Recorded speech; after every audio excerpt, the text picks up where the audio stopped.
When the bullet tore through my chest, I didn't scream.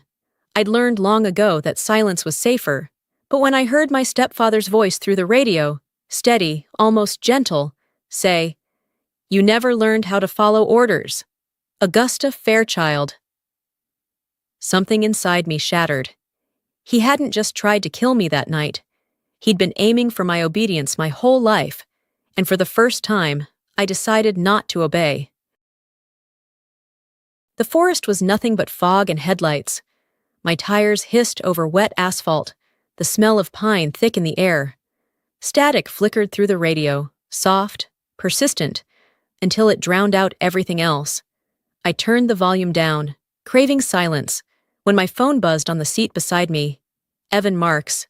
For a second, I thought I was hallucinating. That name hadn't crossed my screen in 20 years. My hand hesitated before answering, pulse hammering in my throat. "It's been a long time, Gus," he said, his voice low and calm. "You still drive alone at night?" I gripped the wheel harder, my knuckles white. "What do you want, Evan?" He chuckled softly, the sound scraping against old memories. "Just wanted to know if my little soldier still remembers how to follow orders." The words hit harder than the cold air seeping through the cracked window. Before I could hang up, a thin red beam swept across my steering wheel, steady, unblinking. Then came the gunshot. Glass exploded. The world tilted. Metal screamed as my car spun off the road, plunging into the ditch below. My shoulder burned, something hot and sharp tearing through flesh. Smoke filled the cabin, gasoline, blood. The radio crackled again, whispering back the only thing I could manage to say before everything went black. "This wasn't random," I breathed, tasting iron. "He sent someone." And then there was nothing, only silence, and the faint echo of his voice, reminding me that monsters don't always stay buried in childhood. I still dream about that house on the hill, where everything had to stay in perfect order. After my father's funeral, Evan Marks arrived in his pressed uniform and promised my mother, "You'll never have to worry again. I'll make this home disciplined." He turned the house into a barracks. 6A, Mom. The whistle. 7, breakfast in silence. 8, inspection.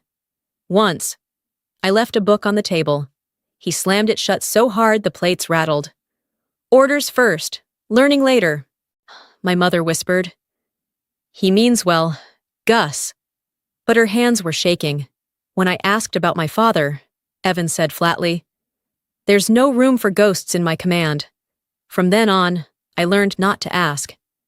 At night, I wrote 3 words in a notebook I hid under my pillow. "I will leave."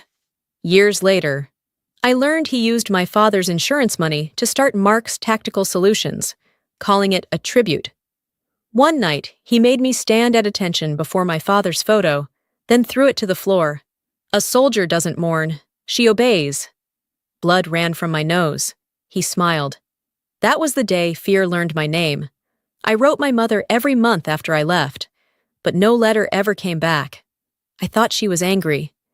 Years later, returning to the empty house, I found a stack of my own letters hidden under the floor, each sealed, each stamped, each marked in red ink. Selfish. I couldn't breathe. He hadn't just stolen my voice. He'd cut the line between us. My mother never stopped waiting, but Evan told her I wanted nothing to do with her. He didn't kill my father. He just made sure I lost both of them. When I walked out, the floor creaked beneath me, soft and hollow, like a heartbeat buried alive. He didn't erase my letters. He erased me. After 8 weeks, I returned to the base as if it were neutral ground, but the room smelled like memory. The auditorium lights washed over faces I'd known my whole career. Applause rose the moment the MC called his name. Evan stepped onto the stage in a gray suit, ribbon on his lapel, and the room treated him like salvation. "True discipline isn't about fear, it's about structure," he said, and the words landed like a sentence. I left before the standing ovation ended, the cheer hollow in my ears. That evening, I drove to my mother's small house in Wilmington. A brass plaque by the door read Mark's Tactical Accounting. Her smile was thin, Her hands trembled over a teacup. "People trust him," she whispered, when I asked why he was still here. The photo of my father was gone. In its place hung Evan's uniformed portrait, with the stitched motto, "Discipline brings peace." I felt the room shrink. Later, an anonymous email arrived in my work inbox. "Welcome home, little soldier. Try not to dig too deep." The sender, unknown, Mark's Tactical, calm. It read like a warning. I realized the line between my past and my present had been braided by his reach. Into my mother, into the base, into the life I thought I'd built. I started pulling records in the dark archive, heart pounding so loud it drowned the hum of the servers. There it was, a transfer dated June 2nd, $9,800. Training support fee, routed from my mother's account to a shell linked to Mark's Tactical. The beneficiary name cut through me. Clint Barker, Retton sniper.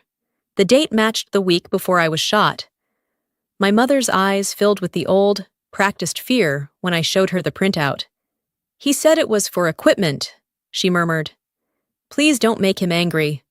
I rifled through a dusty box labeled Field Contracts and found a faded photo, Evan with a ring of men, caps embroidered with Fort Liberty's insignia. Barker was in the back, jaw set, face I'd seen once in a hospital after the shooting. When I exported the files, the monitor blinked and a blue warning flashed. Unauthorized access. Logged by E.M. He knew I was looking. He always knew. I stayed at the base long after everyone left, the hum of the servers louder than my thoughts. When my phone lit up on the desk, the message was short, surgical. "You should have stayed off my radar." 10 seconds later, it vanished. No number, no history, no trace. Sleep never came that night. By morning, I was standing inside the FBI field office at Fort Liberty, clutching my phone like a piece of evidence that no longer existed. They listened, nodded, filed a report for federal employee threat, and the room went quiet when I said his name. Evan Marks. One agent cleared his throat and said softly, "He's got powerful friends. Ma'am, be careful not to make this political." That was when I realized Evan didn't just control a family, he'd built himself a network. I called the only person I still trusted. Lila Crow had the same clipped tone she used overseas. "You don't need permission to find the truth," she said. "You just need proof." She handed me a black flash drive. "Plug this in. It tracks deleted signals." When I did, the result hit harder than any gunshot. The vanished text had come from the internal server of Mark's Tactical Solutions. He'd used government equipment to send it. Lila dug deeper. "He still has contractor credentials," she muttered. "Level 3 military clearance." Then she froze, eyes narrowing. A file blinked open. "Sniper Sim XE." The last login line read, "User E. Marks, CO207, A.M., June 9th. That was the exact minute the bullet tore through me. Evan hadn't just ordered it, he'd watched it happen. The thought left a chill under my skin that no uniform could hide. He called 2 days later, voice calm, almost kind. "Your mother misses you. Let's not make this ugly." I agreed to dinner, not for peace, but to see the man who thought fear was still my leash. The house looked the same. The warm light, the polished table, the smell of old wood polish trying too hard to mimic comfort. My mother smiled like someone bracing for recoil. Evan poured wine and asked, "Do you still check every mirror before sleeping?" He remembered every habit he'd trained into me, every surveillance pattern disguised as concern. When he lifted his glass, the reflection from his watch painted a thin red dot across my neck. My pulse jumped before I could stop it. He noticed. "Still afraid of light, little soldier?" I met his eyes. "Only when it comes from you." The silence that followed felt heavier than the years we'd lost. The clock ticked like a countdown. As I stood to leave, I bent slightly, sliding a recorder under the table's edge. Behind me, his voice came quiet, almost to himself. "Sometimes you have to teach discipline the hard way." I walked out without looking back. Hours later, Lila's call woke me. Her voice was sharp, breathless. You need to see this. The footage flickered on my screen. Grainy streetlight footage from the night I was shot. Evan's car, headlights off, idling near the tree line at 2:03 a.m. He hadn't just hired someone. He'd been there, watching. The rain had followed me across 3 states, steady and cold like a warning I couldn't outrun. Kansas stretched out endless and gray, the kind of place where time itself felt tired. Lila had traced the name Clint Barker to a small town outside Topeka. I drove there alone. The bar was half empty, lights dimmed to hide what the whiskey couldn't. A jukebox hummed a country song no one listened to. In the corner sat a man with gray hair and a limp, one hand trembling over his glass. I walked toward him, heart steady, recorder hidden in my pocket. You aimed at my heart that night. He looked up slowly, as if deciding whether I was real. I was told it wasn't to kill, he said after a moment. Just to scare. I didn't blink. Who told you that? He sighed, stared into his drink. He said, she needs to remember who's in charge. So I aimed high. And if I had died? Barker's jaw tightened. He said it'd be your fault for not learning discipline. The words hit harder than I expected, because once I believed the same lie. I left a photograph on the bar before I turned to go, my father in his flight suit, smiling at a world that hadn't broken yet. Barker stared at it for a long time. Your father fought for freedom, he murmured. I fought for orders. Maybe that's why men like Marx win. When I reached the door, his voice stopped me. He tossed me a small memory card, his hand shaking. Dash cam. Recorded the handoff. Do what you need to. Shane, outside. The rain came down harder, washing the dust from my shoes, but not the weight from my chest. In the motel room later, I watched the footage. Evan passing Barker a stack of bills, his voice clear even through the static. Just close enough to make her remember discipline. The timestamp burned into the corner of the screen. 02:08 a.m. June 9th. The exact minute the bullet tore through me. He hadn't tried to kill me. He'd tried to finish his lesson. He thought fear was discipline. He never learned that courage is silence that refuses to obey. 3 weeks later, the ballroom at the Carolina Veterans Conference Center glowed gold and immaculate, a cathedral of polished glass and good intentions. Banners read Mentor of the Year, honoring excellence in leadership. Evan Marx's name shimmered on every program, his photograph grinning from each digital display. I stood at the back of the room, a dark silhouette against the glittering crowd. The air smelled of champagne, starch, and self-congratulation. Men in medals shook hands, their wives whispered over dessert. No one saw the tremor running beneath my stillness. Beside me, Lila adjusted the comms earpiece under her hair. Foster waited 2 rows ahead, arms folded, jaw tight. We'd rehearsed this a dozen times, but nothing could steady the weight of what was about to happen. The lights dimmed. The host's voice rang out, proud and rehearsed. Tonight, we honor a man who has redefined mentorship, service, and the American spirit, Mr. Evan Marx. Applause erupted like gunfire. Evan took the stage with practiced grace, every step controlled, every smile calculated. He paused before the microphone, scanning the crowd as if basking in his own creation. Leadership isn't about control, he began, voice rich and steady. It's about family. A polite murmur of approval followed. I moved slowly down the aisle, hands loose at my sides. He continued, preaching the same sermon he'd always used to hide his cruelty. Because family, he said, smiling, teaches discipline through love. That was my cue. The giant screen behind him flickered, light shifting from gold to gray. For a split second, the audience thought it was part of the presentation, until the image sharpened. A parking lot. Headlights cutting through the dark. 2 men standing near a car. Evan's voice came through the speakers, cold and unmistakable. Just close enough to make her remember discipline. The room fell silent.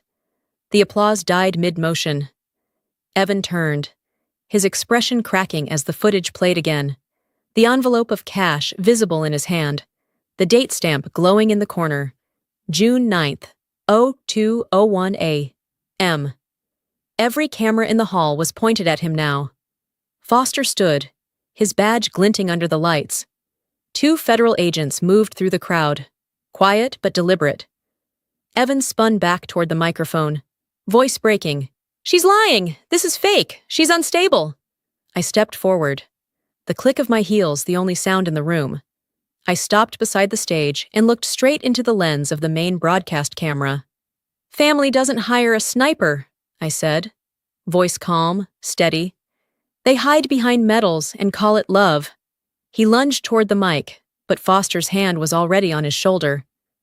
"No, Evan," I said softly. "I just stopped obeying."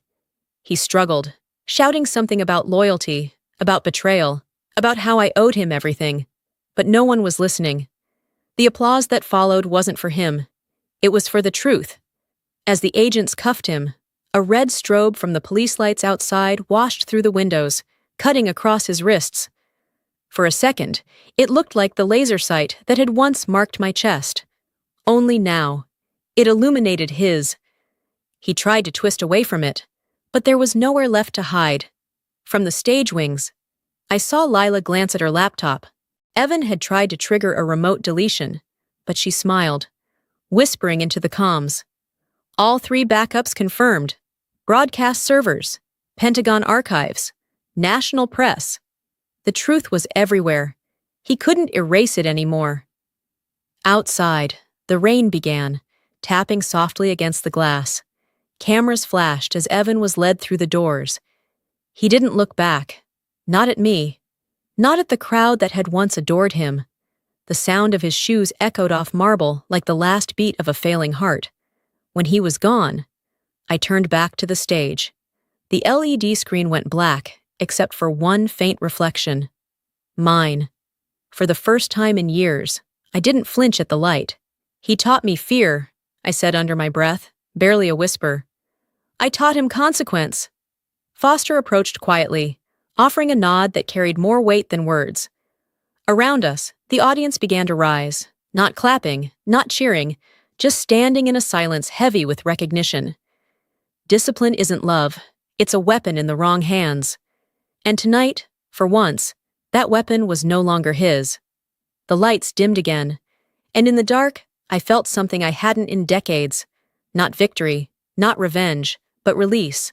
The kind that only comes when truth finally stands taller than the man who tried to bury it. 8 months later, the world had gone quiet again. This time in the right way.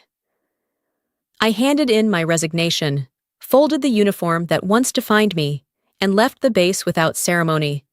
There was no anger left, only the strange stillness that follows when the noise finally ends. A letter from my mother waited in the mailbox of the small apartment I was renting in Port Townsend. Her handwriting trembled across the page. I was silent for too long. I thought silence kept us safe. I was wrong. I read it once, then struck a match. The paper curled in on itself, the ink turning to smoke before drifting through the open window. I didn't burn it out of hate. It was cleansing, not destruction. Some ghosts deserve light only once before they fade. Now my days start with the sound of the tide. The house I rent sits on a bluff overlooking the ocean, with an old wooden porch that creaks when the wind moves through it. That's where I teach my survival class, Project Compass, a handful of women, all veterans, all learning how to breathe again. Leah, one of the newer ones, lingers after class. Her voice is small when she says, "You ever get tired of fighting?" I smile, passing her a compass from the supply box. "I stopped fighting," I tell her. "I started teaching." She hesitates, then confesses that her ex-husband once tracked her car through a hidden GPS chip. I show her how to find it, how to remove it, how to make sure the signal never comes back. When she leaves the porch, she walks toward the shoreline without glancing behind her. I watch until the ocean swallows her silhouette. That's how I know she's healing. She doesn't need to look back anymore. The sky shifts into the color they call the blue hour, the moment between night and day, when everything feels both alive and weightless. The wind carries salt and laughter from the group still training below. For the first time, silence feels like company, not punishment. I touch the small scar under my collarbone, the faint reminder of where the bullet entered. The sun lifts over the horizon, and I open my journal, writing the only truth that still matters. At 2 a.m. that night, a bullet almost stopped my heart. Instead, it started it over. The waves rise and fall like steady breath. The porch groans, and I let the quiet surround me. Not the kind of silence Evan taught me, but the kind I chose for myself. Soft, free, and finally alive.